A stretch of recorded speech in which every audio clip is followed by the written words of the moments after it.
right, hey, what's up, y'all? This is Paul C. Tiarina, nutritional therapy practitioner, lifestyle and performance coach with the SHT out of Las Vegas. Thank you so much for spending some time with us today. We understand time is the most valuable commodity, so we don't take it lightly. And remember, we're here to help and heal and clarify the confusion and bring confidence to the people that we work with. So if you find this information useful, please follow, subscribe, feel free to share it with other people. And then also send us your comments and questions, because that's where a lot of this information comes from.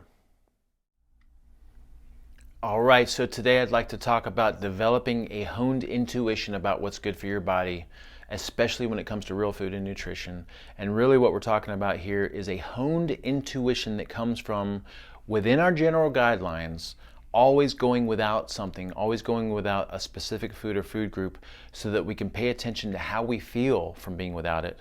And then always reintroducing that food or food group and paying attention through the process of self-awareness and maybe even some self-testing protocols, so we can see how it feels to bring that food back in. And if we can commit to this over a lifetime, we cannot help but cultivate this honed intuition about what's good for us, because we're really starting to pay attention to the signals that our body gives us.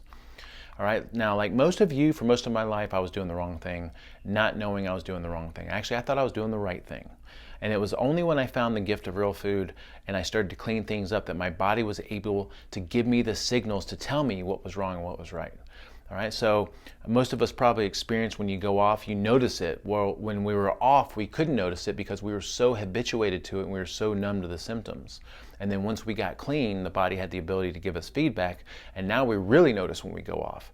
Well, the same thing happened to me when I got into real food. For my first 6 months to a year, I felt pretty good.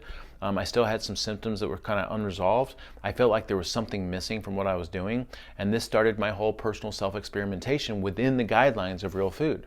All right, so at this point, I started to do a lot of glucose testing, ketone testing, all the different kinds of ketones that we have access to, like blood ketones, breath ketones, urine ketones. I did a lot of pulse testing. I did applied kinesiology. I did functional testing and blood work, but nothing was more powerful than learning this process of always going without something, paying attention to how I felt, and then reintroducing it with awareness and developing this honed intuition over time. All right, so the reason that we would want to develop this honed intuition and always go without something is because we want to look, feel, and perform our best. The body is always changing, and because it's always changing, theoretically, as time goes on, our system should get stronger. We should open ourselves up to tolerate more foods. But beyond that, because we're always changing, what works for us today may not work for us tomorrow, and vice versa. All right, the body gets habituated, and we need to mix things up so that we can pay attention and see what's working and what's not working. All right, so the way that we develop a honed intuition, and this is the big takeaways from this short talk, is first of all, I think it's extremely beneficial to be as consistent as you can with all of your health habits, because within that consistency, it's easier to notice things that seem off.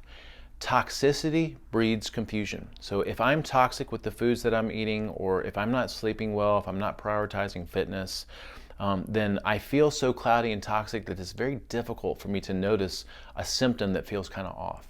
But within the consistency of having a consistent routine and having consistent health habits, I can start to notice and pay attention to things that pop up that feel kind of off.